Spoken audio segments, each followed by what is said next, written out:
We are now just 28 days away from the most important election of our lives. 28 days. Think about that for a second. In a little over a month from now, Joe Biden will be president-elect. We'll be packing up, watching Donald Trump pack up.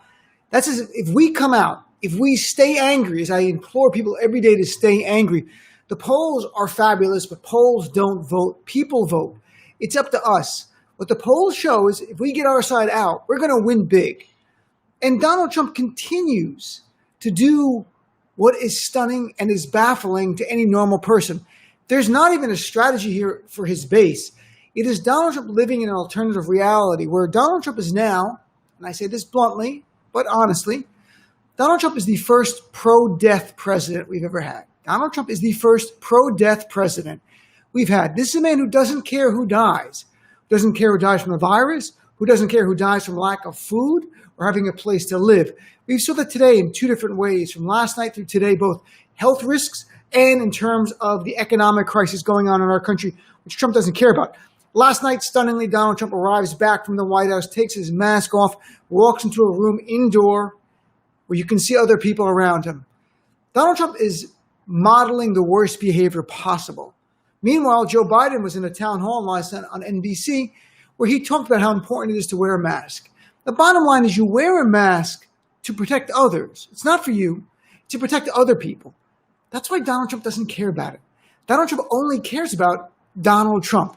So if you're Trump, why wear a mask that's going to help others if it's not helping you? That's how simplistic Donald Trump is. He's like a single-cell amoeba or parasite of some level. That's what he is. And then he tweets today, and this is a tweet that got covered. Twitter put a warning on it, and Facebook took down the statement because it was just false statement about the risks of COVID.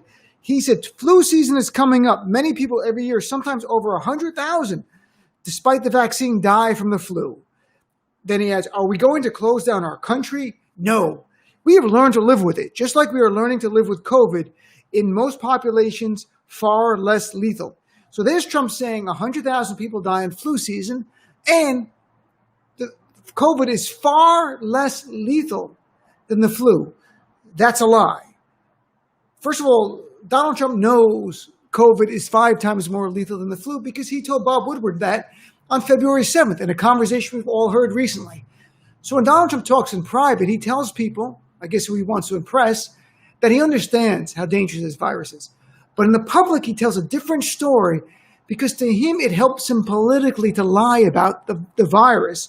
Now, the reality is, do 100,000 Americans die from the flu? No, that's not true at all. According to CDC, last year, about 22,000 Americans died from the flu. In 2017 to 18, that was our worst flu season in the last decade. 61,000 Americans died. Not 210,000 plus that have died now. That's a lie. Trump can't stop lying. And all of this is because in his mind, he believes it helps him politically. None of us know how. Like, does it make some of his base happy who hates masks and want to own the lib by getting COVID? I guess so. But when you see the poll numbers and you're seeing the bottom fall out in states like Pennsylvania and Michigan and Wisconsin and even nationally, you get a sense this doesn't play to anything but a really small subset of the QAnon white supremacists of his base. Like, it is falling apart objectively here. And I think making it worse that today we found out the Joint Chiefs of Staff, the head one, Mark Miley, and others, except for one, are all quarantining because they've been exposed to the virus. So there's Trump saying, it's not that bad. It's not even as lethal as the flu. The Joint Chiefs of Staffs, our leaders of our military, would not quarantine for the flu. They would maybe not go to work for a day or two, but they weren't quarantined for 10 to 14 days. So Donald Trump's failure to handle COVID has now effectively, it has decapitated our military. You know who's got to be happy? Vladimir Putin. Trump is the best investment Vladimir Putin's ever had. Donald Trump has decapitated our military leadership because of his failed handling of COVID. But it's not just the health crisis that we've seen. Now, today, a short time ago, it's the economic crisis as well. Now, first off, before Donald Trump's stunning news that he's walking away from the table on COVID, or probably more accurately, walked away by his doctors and escorted to his bed, Jerome Powell was the head of the Federal Reserve Chair. Donald Trump appointed him. Jerome Powell, earlier today, said bluntly that if we do not manage COVID and there's a second wave, it'll be an economic tragedy. This is not a political person. This, again, is a Trump appointee. This is a finance guy. He's the chair of the Federal Reserve. And he went on to say managing the risk of the virus requires following medical experts' guidance, including using masks and social distancing measures.